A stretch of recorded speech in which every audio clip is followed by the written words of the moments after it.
Okay, imagine this. You've just walked out of a doctor's clinic. Or maybe, you've just been discharged from the hospital after something big like surgery. Right. You're feeling, well, probably relieved, maybe a bit shaky. The main event is over. But then what? How do you actually know you're getting consistently good, high-quality care, not just in the hospital, but throughout your whole recovery? Mhm. And what's your part in all that, especially with something like follow-up appointments? That really is the key question, isn't it? Because quality healthcare, it isn't just a one-off thing. It's a process, a continuum. Yeah. It involves all these complex systems, these organizations working behind the scenes that, frankly, most of us don't even think about. But it absolutely needs the patient, you to be, well, an active participant. Exactly. So today we're taking a deep dive into what actually makes healthcare high quality and safe. We're going to look at those big systems, the global and national ones pushing hospitals to, meet high standards. Right. The framework. And then we're going to pivot hard to the practical stuff, the critical steps you can take, really focusing on why those follow-up appointments are just, well, non-negotiable. And to help us unpack this, we've gathered insights from quite a few places. We've got material on global accreditation bodies like Joint Commission International or JCI, Okay. national ones too, like NABH here in India, plus perspectives from healthcare consultancy and some really useful guides specifically about scheduling and managing those follow-ups. Right. So our mission today is really to connect the dots between all these different pieces. How these big organizations set a really high bar, how hospitals work incredibly hard to try and meet it, and then crucially, how your actions, your follow-through, basically complete that loop to help get the best outcomes for you. Okay, let's dig in. So let's start at that high-level healthcare accreditation. What is it? Well, basically, it's about independent organizations setting up these really rigorous standards. Okay. And then evaluating healthcare providers, hospitals, clinics against them. It's like a stamp of approval, but it's one you have to keep earning. And our sources, they pointed out a couple of major players here. Globally, Joint Commission International, JCI, that's a huge name, Yeah. recognized all over the world for driving quality and patient safety. Yeah, their mission is pretty ambitious, actually. It's to enable and affirm the highest standards of healthcare quality and patient safety for all. High standards for all. And their vision goes even further. They talk about zero harm and highly reliable care delivery. Zero harm. I mean, that's aiming incredibly high. It almost sounds aspirational, doesn't it? But they seem to back it up with real reach. You said, what, over 70 countries? Over 70 countries, yeah. More than 1,000 accredited or certified programs, and they use something like 600 experts globally. So it's not just theory. They're actively evaluating and, helping organizations improve worldwide. And then closer to home, here in India, there's NABH, the National Accreditation Board for Hospitals and Healthcare Providers. Exactly. Part of the Quality Council of India. And it does essentially the same job, but focus specifically on setting up accreditation programs for healthcare organizations in India. And similar idea to JCI, right? NABH aims to meet consumer needs, set benchmarks for the whole health industry here. So these aren't just like bureaucratic exercises for hospitals. No, not at all. Yeah. They're meant to give patients like you confidence and really push the entire system towards better, safer practices. Makes sense. And the sources really stress this. Accreditation is a huge driver for quality improvement and patient safety inside hospitals. JCI, for instance, they have these specific international patient safety goals. Ah, okay. And hospitals that want that accreditation, they have to meet them. The whole process makes hospitals constantly measure, assess, and improve how they perform against these international benchmarks. And it sounds like hospitals actually see real value in doing this beyond just the certificate. We saw some interesting quotes, didn't we? We did. Hong Kong Adventist hospitals, for example, called JCI accreditation, one of the best team-building exercises, said it really enhanced their coordination and communication. That's interesting, the internal benefit. Yeah. And others like Burjil Farha Hospital talked about gaining a competitive advantage, building community confidence in their quality and safety, Right. improving risk management, helping them organize and strengthen patient safety efforts, basically building a genuine culture of patient safety. Emirates Hospitals Group mentioned the JCI Gold Seal, adding value and enhancing patient confidence. Corniche Hospital talked about showing a continuous commitment to excellence. What really comes through is how this builds trust, patient trust, and pushes hospitals to go beyond just the basics towards real excellence in safety, in communication, in care delivery, all aimed at benefiting you, the patient. And getting there isn't easy, clearly. One source, Supremedic Consultancy, mentioned there's a whole industry of consultants helping hospitals navigate getting accredited by NABH or JCI. Right. They help with everything from planning infrastructure to actually implement the quality management systems. It shows it's a serious investment for hospitals. Definitely not just ticking boxes. It requires deep changes. Exactly. So you have these hospitals working really hard to meet these high, independently checked standards. Okay, so the hospitals are putting in this massive effort building these safer systems inside their walls. But like we said at the start, the story doesn't just stop when you walk out the door, does it? Absolutely not. And this is where, the patient's role becomes just as vital as the system's role. Hospitals build the framework during your stay, sure. But the continuity of that quality, the actual successful outcome, that often really hinges on what happens after you leave. It's that partnership idea again. It absolutely is. And skipping a follow-up, that's kind of like breaking your side of the partnership. And the numbers we found on this were pretty stark. Something like 50% of patients, half, miss at least one crucial follow-up appointment. Half. It's staggering. And it's not just, oh, I missed it. It has real consequences.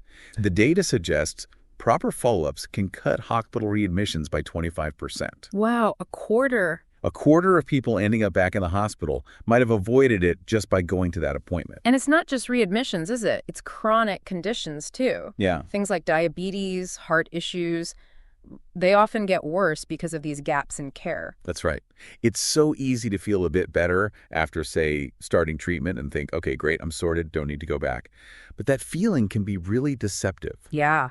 The sources are really clear. Follow-ups are not optional. They're not just a formality. They have essential medical purposes. Yeah. They're the doctor's chance to see how that treatment or surgery is actually working for you. And it's the time to get test results reviewed by the doctor. One source had a great line, don't assume no news is good news. Exactly. If you had labs done or scans, the follow-up is where those results get interpreted in the context of your situation. Right.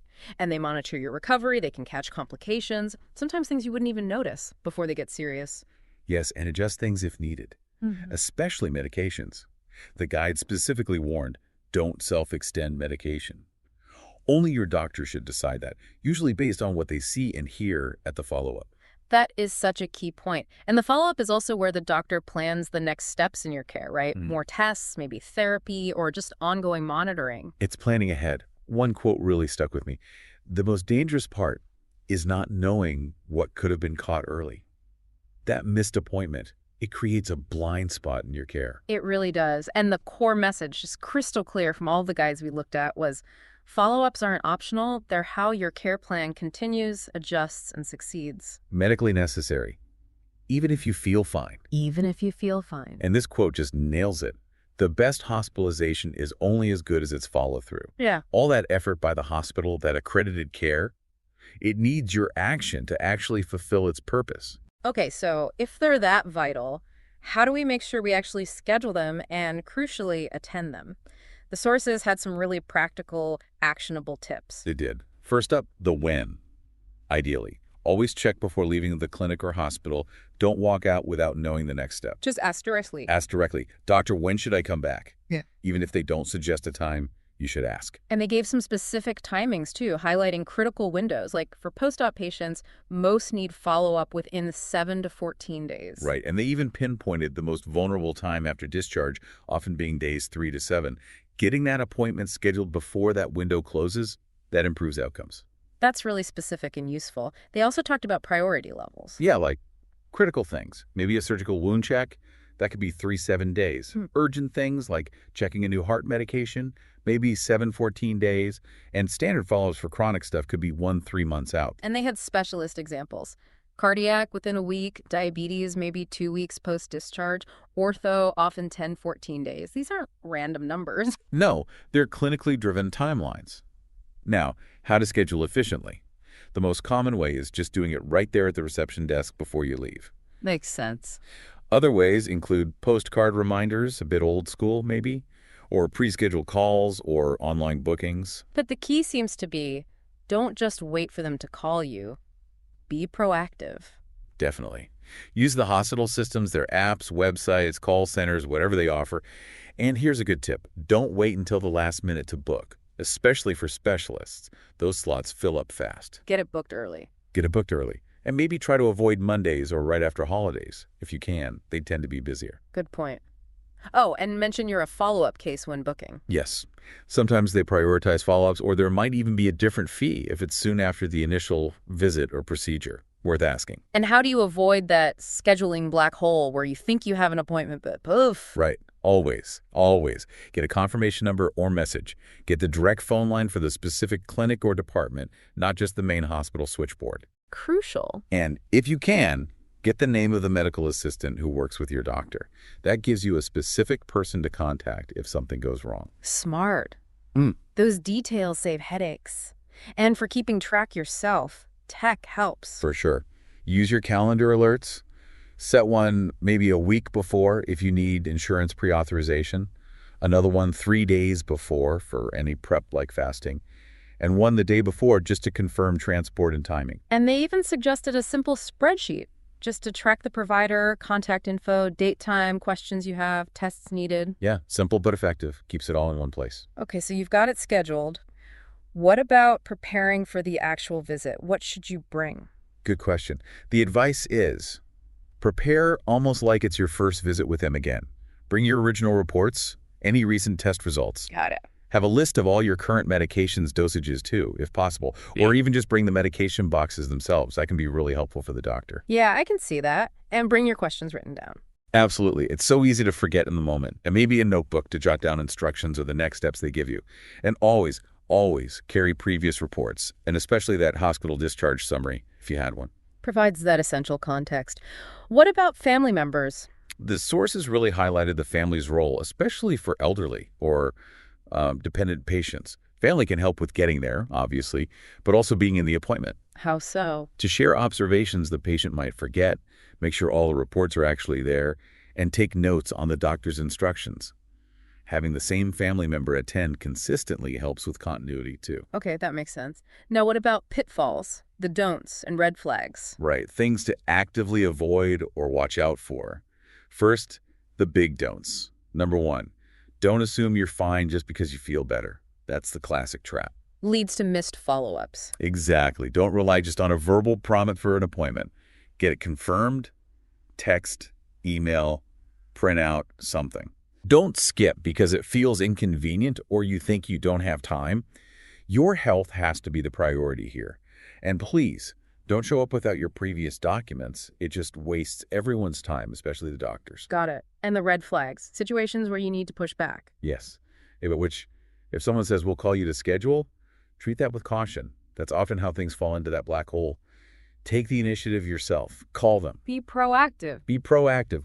If they tell you it's a 6+ week wait for a post-op visit, that's a major red flag. You need to push back, explain it's post-op, reference that critical 7-14-day window.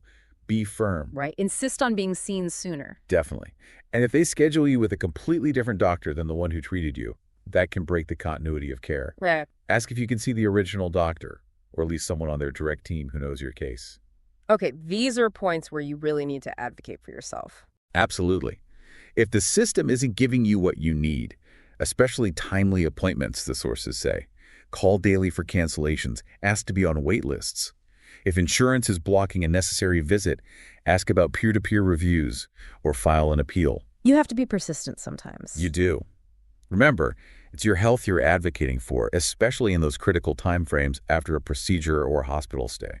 So pulling all this together then, we've seen how these big organizations like JCI and NABH, they're really crucial for driving quality standards in hospitals globally and nationally. Right. They set the benchmarks, push for safer care, better communication, all of that. They build the system foundation. They provide that essential framework, yeah.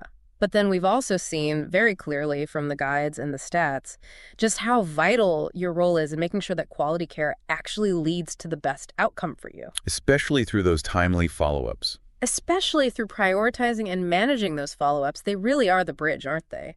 Between the treatment and getting fully back on track. They are. They let doctors adjust your specific plan, catch problems early, keep you heading in the right direction. Healthcare isn't just one visit, is it? It's a process. It works best as like a series of steps monitored over time. Exactly. And whether that's a hospital going through a tough accreditation process or you making sure you get that post-op check within that crucial 7-14 days, It's all part of the same goal. Creating and maintaining a system where quality and safety really work. It's a shared responsibility. Mm, The system puts in the effort, but it needs your active participation to truly succeed. it really does. Well, that was a fascinating deep dive, connecting those huge global standards right down to the practical steps you can take tomorrow. Thanks for joining us. Always good to talk through this stuff. So here's a final thought to leave you with. Considering how crucial your follow-through actually is for the healthcare system's best efforts to work, how does that change the way you view your own responsibility as an active player in your health journey? Something to think about until our next deep dive.